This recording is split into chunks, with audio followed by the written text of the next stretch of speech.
Dear students, आज हम discuss करते हैं what is the condition of equilibrium of congruent forces. ये हम पहले भी पढ़ चुके हैं। कॉन्ग्रेंट फोर्सेस का मतलब है कि एक पॉइंट पर एक्ट होने वाले फोर्सेस, मान लीजिए कि आपके पास एक पॉइंट O है और एक OA के अलोंग फोर्स आपके पास P लगता है। एक और ले लेते हैं OB के अलोंग फोर्स आपके पास क्या लगता है बच्चों, Q लगता है। तो हमसे पूछा क्या गया है कि OA के लॉन्ग फोर्स P है और OB के लॉन्ग अगर फोर्स Q है, what is the condition for equilibrium of congruent forces. ठीक है, तो हमारा टारगेट क्या है कि हम इन फोर्सेस को रिजोल्व कर लेते हैं। हम इन फोर्सेस को क्या करते हैं बच्चों, रिजोल्व करते हैं अलोंग टू एक्सिस। दो एक्सिस के अलोंग हम इन फोर्सेस को रिजोल्व करते हैं।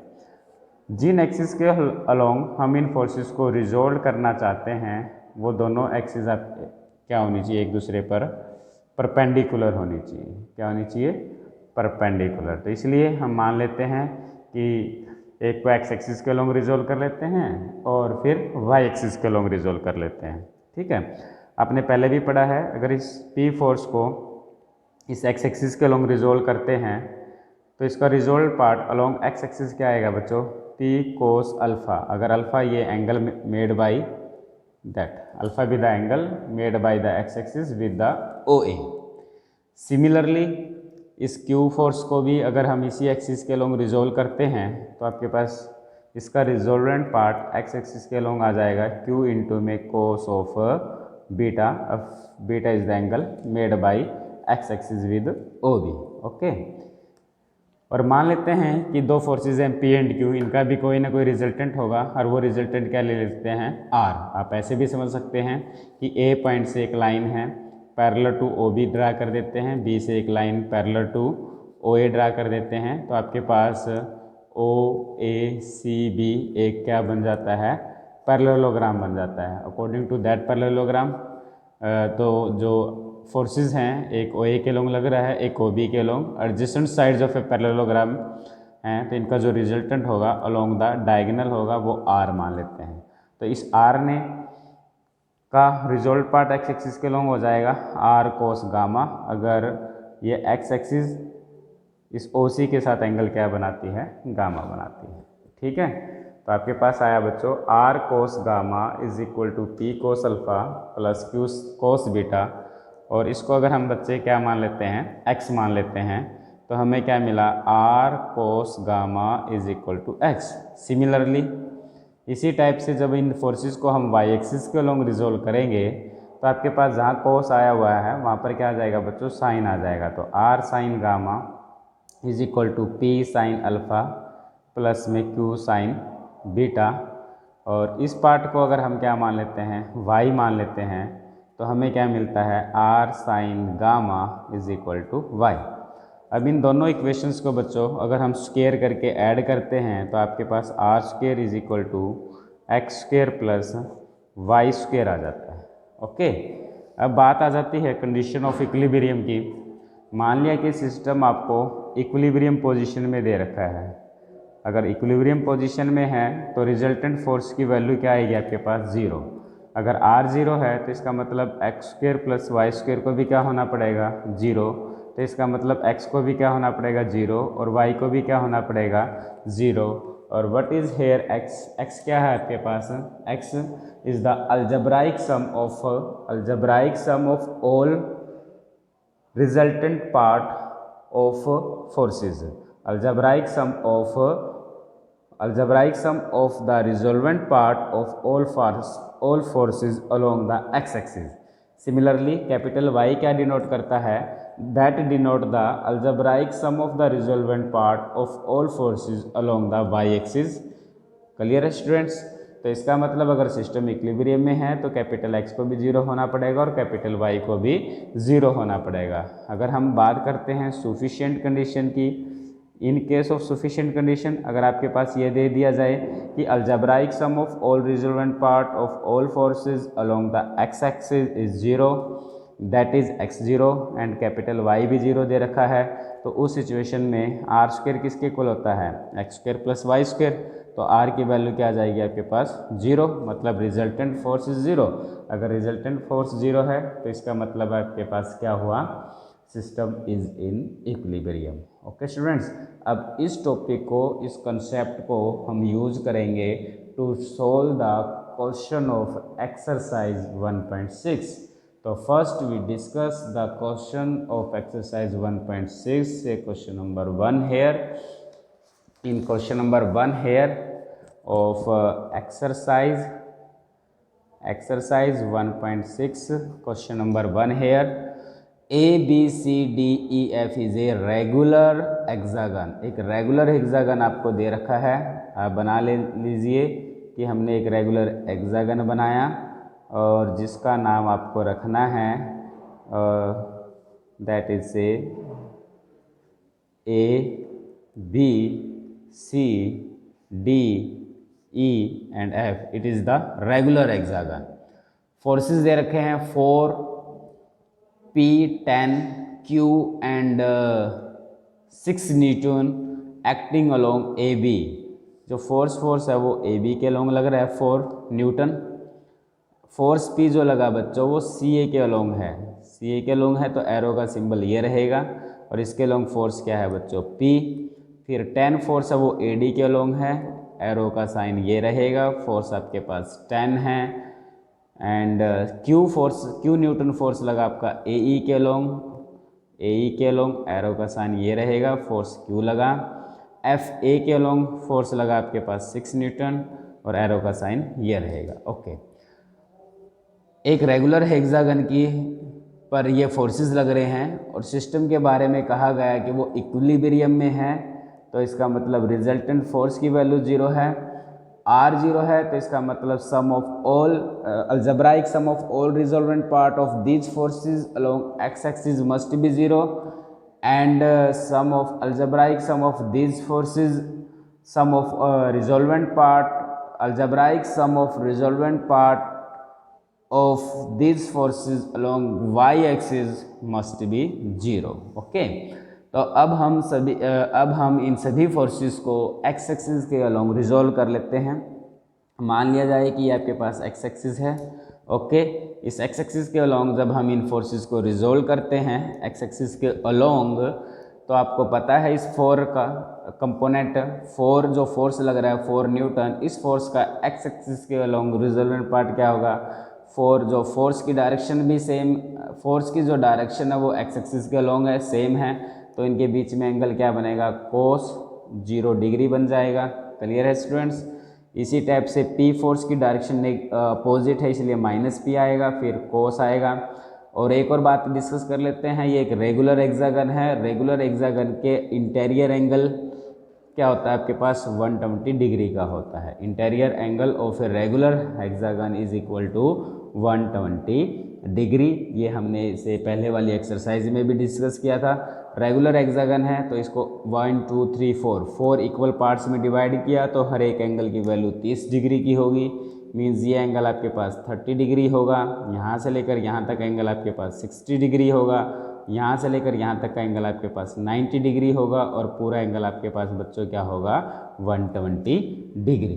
तो इस P फोर्स का x एक्सिस के साथ एंगल 30 डिग्री है तो यहाँ P cos 30 आ जाएगा। सिमिलरली 10 की डायरेक्शन ठीक है तो cos 60 डिग्री आ जाएगा। Q की डायरेक्शन भी सही है तो cos 90 डिग्री आ जाएगा। 6 की डायरेक्शन अपोजिट है तो -6 आ जाएगा और एंगल आपके पास cos 120 that represent the algebraic sum of resolvent part of all forces along the x axis. System equilibrium में है तो इसको क्या होना पड़ेगा बच्चों 0 होना पड़ेगा। cos 0 की value 1 4 -P √3/2 plus 10 cos 60 1/2 cos 90 0 6 -1/2 is equal to 0। After solving this we get P √3 is equal to 24 and P is equal to 24/√3 that can be written as 8√3 Newton। Okay students, now we resolve these forces along the y axis। जब इन्हीं forces को y axis के along resolve करोगे तो आपने जो पहले वाले पार्ट में किया था उसमें जहाँ भी cos आया है वहाँ पर साइन रख दीजिए। तो ये आ जाएगा 4 इंटू में साइन 0 माइनस p इंटू में साइन 30 डिग्री 10 इंटू में sine of 60 degree plus q sine of 90 degree minus 6 sine of 120 degree is equal to 0। Solving this, sine 0 होने की वजह से 0 माइनस p की वैल्यू पुट कर दो 8√3 साइन 30 की वैल्यू 1/2 10 साइन 60 की वैल्यू √3/2 q साइन 90 की वैल्यू 1 6 साइन 120 की value √3/2 is equal to 0। After solving this we get q is equal to 2√3 newton. Okay students, okay, now we discuss question number second of exercise 1.6।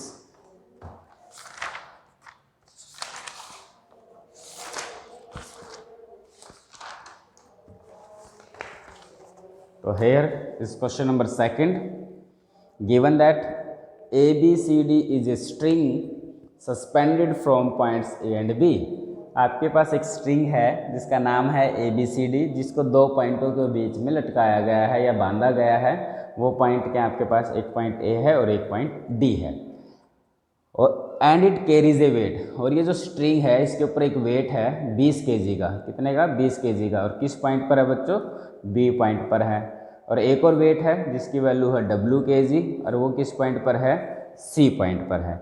एक string है ABCD जिसको A और D point पर बांधा गया है या लटकाया गया है, और उस स्ट्रिंग के बीच में दो पॉइंट हैं, एक पॉइंट B है और एक C है। B पॉइंट पर वेट आपके पास 20 kg लटका दिया और C पॉइंट पर वेट W kg लटका दिया। फिर उसने कहा कि the portion AB is horizontal. वो कहते हैं कि स्ट्रिंग इस टाइप से है कि इसका जो AB पोर्शन है वो आपके पास हॉरिजेंटल है। स्ट्रिंग AB का जो पोर्शन है वो हॉरिजेंटल है, और जो B एंड C है, मान लिया कि ये आपके पास B एंड C पार्ट है स्ट्रिंग का, ये क्या है? BC and CD। स्ट्रिंग का BC पार्ट और जो CD पार्ट है वो 60 डिग्री और 30 डिग्री के एंगल बनाते हैं। किसके साथ बना रहे हैं? वर्टिकल के साथ। ये मान लिया कि स्ट्रिंग का ये BC पार्ट है और ये आपके पास बच्चों एक वर्टिकल लाइन है, तो इस स्ट्रिंग ने इस वर्टिकल के साथ एंगल 60 डिग्री का बना दिया। फिर कहा कि C से फिर आप और कहीं चले गए, ये चले गए, मान लिया कि CD है, ये पॉइंट आप मान लो D पॉइंट है, ये जो CD है, और ये मान लिया कि ये आपके पास वर्टिकल है। अब ये जो CD है ये इस वर्टिकल के साथ एंगल क्या बना रही है? 30 डिग्री का बना रही है। अगर ऐसा है, फाइंड W, एक तो W की वैल्यू निकालनी है, and tension in the 3 portion of the string. String के जो 3 पोर्शन है उनमें स्ट्रिंग क्या प्रोड्यूस होगी। आपको दिख रहे हैं स्ट्रिंग के 3 पोर्शन। एक तो पोर्शन आपका क्या है? AB पोर्शन है, एक पोर्शन आपका BC है, और एक पोर्शन आपके पास CD है। इन 3 पोर्शंस में क्या क्या टेंशन प्रोड्यूस हुई वो वैल्यूज़ हमें निकालनी है। एक साफ तौर पर ये कहा गया है कि इस B पॉइंट पर एक वेट लटकाया गया है जिसकी वैल्यू क्या है? W kg, और सॉरी 20 kg। इसको थोड़ा हम ऊपर से बढ़ा देते हैं, ठीक है। एक पॉइंट C पर भी लटकाया गया है जिसकी वैल्यू आपको दे रखी है W kg, ये भी दे रखा है। ओके, अब हम डिस्कस करते हैं बच्चों इस क्वेश्चन को सोल्व करने के लिए we use the Lami's theorem. तो लेमिज थ्योरम हम पॉइंट B पर लगाएंगे और एक पॉइंट C पर लगाएंगे। अभी आपने देखा कि पॉइंट B पर स्ट्रिंग के एक वेट लटका दिया। वेट लटकाने से स्ट्रिंग के अंदर बच्चों टेंशन प्रोड्यूस होगी। मान लेते हैं कि इस पोर्शन में जो स्ट्रिंग में टेंशन प्रोड्यूस हुई वो T1 है, स्ट्रिंग के इस पोर्शन में जो टेंशन प्रोड्यूस हुई वो T2 है, और ये वेट आपके पास 20 kg है। इसी टाइप से C पर भी एक वेट W kg लटका दिया। अगर वेट W kg लटकाओगे तो स्ट्रिंग के पोर्शंस में क्या है? टेंशन प्रोड्यूस होगी। तो इस पोर्शन में जो स्ट्रिंग टेंशन प्रोड्यूस होगी वो T2, और इसमें जो टेंशन प्रोड्यूस होती है वो T3। ये एक ही पोर्शन ऑफ द स्ट्रिंग है, तो अगर इधर से टेंशन T2 प्रोड्यूस हुई तो इधर से टेंशन क्या प्रोड्यूस होगी बच्चों? T2। क्लियर है ना? सिस्टम इक्विलिब्रियम में तभी रहेगा जब एक स्ट्रिंग का कोई एक ही पोर्शन है, तो उसमें स्ट्रिंग अगर अपोजिट डायरेक्शन में से आ रही हैं तो वो टेंशंस क्या रहेंगी बच्चों? सेम रहेंगी। ओके, अब क्वेश्चन बहुत सिंपल है। Now we use the Lami's theorem. अगर आप पॉइंट B पर लेमिज थ्योरम लगाना चाहते हैं, एट पॉइंट B पर हम क्या लगाना चाहते हैं? लैमीज थ्योरम लगाना चाहते हैं, क्योंकि सिस्टम आपका इक्विलिब्रियम में है। तो आपने देखा कि पॉइंट बी पर एक तो आपके पास T1 है टेंशन, एक T2 है और एक वेट W kg है। T1 के साथ एंगल क्या आएगा, जो T2 और W के बीच में है, तो मुझे ये वाला एंगल चाहिए। ठीक है, ये वाला एंगल आपको कैसे पता चलेगा, ये एंगल 60 डिग्री है, तो ये एंगल भी क्या होगा आपके पास 60 degree. These two lines are parallel, और ये आपके पास एक लाइन है 60 डिग्री यहाँ पर बनता है, तो यहाँ पर भी 60 डिग्री बनेगा अल्टरनेट एंगल होने की वजह से। तो ये एंगल आपका क्या बन गया बच्चों, 120 डिग्री। तो T1 के साथ आएगा साइन ऑफ 120 डिग्री, 120 डिग्री। अगर T2 की बात करूँ तो मुझे एंगल चाहिए T1 और 20 के बीच का। ठीक है, T1 ये हॉरिजॉन्टल लाइन है, ये वर्टिकल लाइन है, हॉरिजॉन्टल और वर्टिकल लाइन के बीच का एंगल 90 डिग्री, तो साइन 90 डिग्री हो जाएगा। 20 kg है तो मुझे ये वाला एंगल चाहिए T1 और T2 के बीच का। यहाँ से क्लियर है कि ये एंगल आपका 90 डिग्री है और ये 60 डिग्री है, तो ये आया क्या, साइन ऑफ 150 डिग्री। इसको सोल्व कर लेते हैं। ओके, सोल्व करेंगे तो T1 T2 की वैल्यू मिल जाएगी। T1 साइन 120 की वैल्यू आपको पता है, साइन 90 + 30 cos 30, और cos 30 की वैल्यू √3/2, तो T1 के नीचे आ जाएगा √3/2। T2 है साइन 90 है तो 1 आ जाएगा, 20 साइन 50 है तो ये 1/2 आ जाएगा।